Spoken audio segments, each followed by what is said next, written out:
بیان سننے سے پہلے سب ایک بار درود شریف پڑھ لیں۔ اعوذ باللہ من الشیطان الرجیم، بسم اللہ الرحمن الرحیم، اللہم صلی علی محمد وعلی آل محمد کما صلیت علی ابراہیم وعلی آل ابراہیم انک حمید مجید، اللہم بارک علی محمد وعلی آل محمد کما بارکت علی ابراہیم وعلی آل ابراہیم انک حمید مجید۔ یہ پاک سید عالم صلی اللہ علیہ وسلم نے ہمیشہ قربانی فرمائی، ہمیشہ۔ آج تو حضور نے ایک فرمایا، اللہ ہم سب کو حج کی توفیق عطا فرمائے اور بار بار حج کی توفیق دے۔ صحابہ نے 40 حج فرمائے ہیں، 50 حج فرمائے، حضرت فضیل بن عیاض نے 60 حج فرمائے۔ اللہ کو توفیق دے، قبول فرمائے اور اللہ سب کو بار بار وہ موقع نصیب فرمائے۔ تو نبی پاک صلی اللہ تعالیٰ علیہ وسلم نے حج ایک فرمایا، قربانی حضور جس دن مدینے آئے اس وقت شروع فرمائی، اور ہر سال حضور قربانی دیتے تھے، ہر سال 2 جانور ذبح فرمائے۔ یا رسول اللہ صلی اللہ تعالیٰ علیہ وسلم 2 کا کیا مقصد فرمایا؟ ایک میری طرف سے، ایک میری غریب امت کی طرف سے۔ یا رسول اللہ صلی اللہ علیہ وسلم کس طرف سے فرمایا؟ ایک میری طرف سے، ایک میری امت کی طرف سے۔ کبھی فرمایا ایک میری طرف سے، ایک میرے اہل بیت اور میری امت کی طرف سے۔ 2 جانور حضور نے ذبح فرمائے۔ اور پھر میرے حبیب پاک صلی اللہ تعالیٰ علیہ وسلم کے غلام مولا علی شیر خدا، ابن ماجہ کی روایت ہے، حضرت علی شیر خدا فرماتے ہیں کہ نبی پاک علیہ السلام 2 جانور ذبح کرتے تھے۔ خود حضرت علی کی جب باری آئی تو انہوں نے بھی 2 فرمائے۔ تو صحابہ نے پوچھا کہ علی 2 کیوں؟ 2 کس لیے؟ تو حضرت علی رضی اللہ تعالیٰ عنہ فرمانے لگے، مجھے میرے حبیب نے وصیت فرمائی تھی کہ علی تو نے 2 کرنے، ایک اپنی طرف سے کیا کرنا، ایک میری طرف سے کرنا۔ تو میں ایک اپنی طرف سے دیتا ہوں، ایک اپنے نبی پاک کی طرف سے دیتا ہوں صلی اللہ علیہ۔ 2 جانور۔ آپ لوگوں نے سنی ہوئی ہے یہ بات کہ مہینہ کھانا نہیں پکتا تھا حضور کے گھر میں۔ حضرت عائشہ فرماتی ہیں 3 چاند اور 3 سورج کٹھے کبھی نہیں دیکھے جب ساتھ روٹی بھی کھائی ہو، یعنی 3 دن مسلسل کبھی کھانا نہیں کھایا۔ قربانیاں کتنی دیں بولیے؟ حضرت علی شیر خدا کا مکان کوئی نہیں اپنا، کوئی گھر نہیں بنایا۔ مولا کائنات شیر خدا، میں نے یہ بات پھر دہرا رہا ہوں، پہلے بھی میں نے عرض کی تھی، پکا کرنے کے لیے دہرا رہا ہوں۔ حضرت علی کا کوئی کاروبار نہیں بظاہر۔ بی بی صاحبہ فرماتی ہیں کہ کئی ہفتے صرف سرکہ اور کھجوریں۔ قربانیاں کتنی؟ اسی سارے صاحب لان ٹورے ہیں کہ ساڑھے تے لگ دیئے کہ نہیں، پکا۔ اور پھر جب بات ہوتی ہے دینے کی تو ماحول اور ہوتا ہے، جب لینے کی باری ہوتی ہے تو ماحول اور ہوتا ہے۔ قربانی واجب ہے اس شخص پر جس کے پاس 52.5 تولے چاندی یا 7.5 تولے، لیکن میں 7.5 تولے والا فتویٰ نہیں دیتا، میں 52.5 تولے چاندی والا فتویٰ دیتا ہوں، اس لیے کہ 52.5 تولے چاندی تو شاید تولہ یا 1.5 تولہ سونے کے برابر ہی ہو جائے، ٹھیک ہے نا جی؟ تو 7.5 تولے سونا 50-60 ہزار روپیہ جس آدمی کے اکاؤنٹ میں موجود ہے وہ قربانی کرے۔ بلکہ امام شافعی رحمۃ اللہ علیہ فرمایا کرتے تھے جس نے 3 کمروں کو تالا لگایا ہوا ہے وہ 3 کمرے فارغ ہیں، اس کے کسی کام کے نہیں، ان کی قیمت کا حساب لگائے۔ چھت پہ سٹور بنا دیا ہے، کوئی مطلب نہیں اس کا، اور جو ویسے رکھی ہوئے ہیں کوئی معنی ہی نہیں کمرے کا۔ فرماتے تھے حساب لگائے، قربانی کرے۔ رب کریم کی بارگاہ میں دینے کا جب معاملہ آیا تو گول کر گیا کام۔ میرے رسول کائنات سرور عالم صلی اللہ علیہ وسلم کا جب اپنے لیے چیزیں استعمال کرنے کا ماحول ہے تو محبوب پاک علیہ السلام نے مہینہ روٹی نہیں پکائی۔ یہاں جو آدمی ہر جمعرات کو 4 کلو بکرے کا گوشت پکاتا ہے اور ہر تیسرے دن مرغی کا گوشت لاتا ہے، وہ قربانی کی باری آتی ہے تو کہتا ہے میرے پہ لگتی نہیں۔ وہ ٹھیک ہے ابا جی لے آئے، ابا جی کی طرف سے قربانی ہے، اس دفعہ ابا جی کی، اگلی دفعہ اماں جی کی، اس سے اگلی دفعہ دادی جی کی۔ او خدا کے بندو، جس آدمی کے پاس پیسے ہیں پہلے اپنی قربانی واجب ہے۔ میری بات کی سمجھ آ رہی ہے عزیزوں کو؟ جو آدمی صاحب استطاعت ہے پہلے کس کی قربانی کرے گا؟ وہ کمائی کرتا ہے، اس کے اپنے اکاؤنٹ میں تنخواہ آتی ہے، ابا جی کے اکاؤنٹ میں نہیں آتی۔ اس نے اپنا بینک بیلنس چوری بھی رکھا ہوا ابا جی سے. پہلے اپنی قربانی کرے, اگر اس کو شوق ہے, دل کرتا ہے تو ایک اور خریدے, پھر ابا جی کی طرف سے کرے. اگر اللہ نے توفیق دیا تو ایک اور خریدے, اماں جی کی طرف سے کرے. اور اگر اس کے دل کو اللہ ٹھنڈک عطا کرے, سکون کرے, تو پھر اپنے رسول کی طرف سے بھی قربانی دے, پھر اپنے محبوب کی جانب سے بھی قربانی کرے. نبی پاک صلی اللہ تعالی علیہ وسلم نے ہر سال 2 قربانیاں دی, 10 سال. کل کتنی ہوگی 10 سالوں میں؟ بولیے. اور جب حضور حج کرنے گئے, نبی پاک نے 63 اونٹ ذبح فرمائے. ایک اونٹ میں کتنی قربانیاں ہوتی ہیں؟ 63 اونٹ حضور نے ذبح فرمائے. اور حدیث بڑی مزیدار ہے. حضرت ابو ہریرہ رضی اللہ تعالیٰ عنہ فرماتے ہیں کہ جب اونٹ ذبح کرنے کی باری آئی تو ہم سوچ رہے تھے, پریشان تھے کہ یہ تو بڑا مشکل ہے ذبح کرنا, بڑا مشکل ہے, اس کو تو نہر کرنا پڑتا ہے, گرانا پڑتا ہے, باندھنا پڑتا ہے. سب سے مشکل کام اونٹ ذبح کرنا ہے. تو نبی پاک صلی اللہ علیہ وسلم کی تو عادت کریمہ ہے, اپنے ہاتھ سے ذبح کرتے ہیں حضور. وہ ہمارا اللہ خیر کرے, اب اللہ ہی حافظ ہے. ذبح کرنا تو دور کی بات ہے. ہمارا جو بی اے پاس لڑکا ہے نا, اس کو ڈر آتا ہے جانور کے پاس کھڑے ہوتے بھی. کہتے ہیں بچوں کو اندر لے جاؤ, 10 سال کا 12 سال کا, اس کو اندر لے جاؤ, ذبح کرنا, روئے گا. اور بس کرو یار, یہ کس قوم سے تمہارا تعلق پڑ گیا ہے؟ ہمارے تو 12 اور 14 سال کے معوذ اور معاذ ابو جہل کی گردن کاٹ کے رکھ دیا کرتے تھے. اور تو بچہ بکرا ذبح کرنے سے ڈرا رہا ہے, اس کو کھڑا کر لا کے. قربانی تو جہاد کی ٹریننگ ہے, وہ کھڑا کر, اس کو کہا بیٹا یہاں کھڑا ہو, اللہ کے رستے میں بکرے کی گردن کاٹنی ہے. اگر کوئی شخص خدا رسول کے دین کی مخالفت کرے, کفر کا جھنڈا اٹھائے, تو اس کی گردن بھی کاٹنی ہے. یہ ٹریننگ ہے بچوں کے لیے. یہاں عجیب ماحول ہے, ڈر لگ رہا ہے, پیچھے ہٹ جاؤ. اور جس صاحب کی قربانی ہے وہ بھی کوئی 1.5 کلومیٹر کے فاصلے پہ کھڑے ہیں, دور کھڑے ہو کے دیکھ رہے ہیں. نفیس ہی بڑے ہیں جناب, لطیف ہی بڑے ہیں.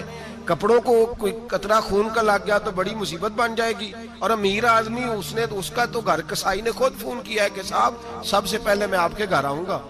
اس کو پتہ ہے کہ منہ مانگی قیمت ملے گی. مہربانی فرمائے, قربانی میرے رسول پاک صلی اللہ علیہ وسلم سے زیادہ نفاست والی طبیعت کسی کی نہیں. صحابہ کہتے ہیں اتنا حسین محبوب کا انداز تھا کہ کبھی کپڑوں پہ مکھی بھی نہیں بیٹھی تھی. اور حضور سے ہم سلام لیتے تھے, دست مبارک چومتے تھے تو ہمارے ہاتھوں سے کستوری کی خوشبو آنے لگتی تھی. اور فرماتے ہیں نبی پاک کا ہاتھ یوں ہوتا تھا کہ برف بھی اتنی ٹھنڈی نہیں جتنا پیارا حضور کا ہاتھ ٹھنڈا ہوتا تھا. پھر بھی حضور دست مبارک میں خنجر پکڑتے, جانور کو لٹاتے اور اپنی طامت کو سمیٹتے, اور اللہ کے حبیب گھٹنا رکھتے اس کی گردن پر, اور بسم اللہ اللہ اکبر کہہ کے ذبح فرماتے. حضور خود دست مبارک سے. تو اتنا زیادہ نازک مزاج ہو گیا ہے کہ اب یہ والی سنت ادا کرنا مشکل ہو گیا تیرے لیے. 63 اونٹ ہیں. اور صحابہ کرام علیہم رضوان فرماتے ہیں کہ حال یہ ہے, ہم سوچ رہے ہیں کیسے ذبح کریں گے, کیا کریں گے, کیسے گرائیں گے. اور نبی پاک صلی اللہ علیہ وسلم کہتے ہیں ہم ابھی سوچ میں ہی تھے کہ حضور نے چھری پکڑی. خنجر جب حضور نے اٹھایا تو فرماتے ہیں اونٹ دوڑتا ہوا آیا اور نبی پاک کے سامنے آ کے لیٹ گیا. فرماتے ہیں اللہ کے رسول نے بسم اللہ اللہ اکبر کہہ کے ذبح کیا. اس نے ٹانگ بھی کوئی نہیں ہلائی, پیر بھی کوئی نہیں ہلایا. وہ کسی شاعر نے بڑی عجیب بات کہی تھی. اس نے کہا پھنسی جو دام میں بلبل تو لگی یوں کہنے, کرے گا قتل کیا تو نے جب اسیر مجھے, کباب شمع کے شولے پہ کیجیو سیاد, شکل گل نظر آئے دم اخیر مجھے. وہ کہتے ہیں بلبل کو شکاری, صیاد شکاری, شکاری نے پکڑ لیا بلبل کو, تو صیاد سے بلبل کہنے لگی تو نے پکڑا ہے تو قتل تو کرے گا ہی نا, کھائے گا تو صحیح, ایک میری منت ہے. شکاری کہنے لگا وہ کیا, تو بلبل کہنے لگی جب تو مجھے ذبح کرے نا اور پکائے تو مجھے پھول سے بڑی محبت ہے. اس طرح کرنا, کوئلے اتنے زیادہ دہکانا, اس قدر زیادہ آگ جلانا کہ ان کی شکل گلاب کے پھول کی طرح سرخ ہو جائے. تو جب تو مجھے ان پر جلائے گا تو مجھے تکلیف نہیں ہوگی, اس لیے کہ محبوب کا چہرہ جو سامنے آ جائے گا مجھے تکلیف نہیں ہوگی. پھنسی جو دام میں بلبل تو لگی یوں کہنے, کرے گا قتل کیا تو نے جب اسیر مجھے, کباب شمع کے شولے پہ کیجیو سیاد, او شکل گل نظر آئے دم اخیر مجھے.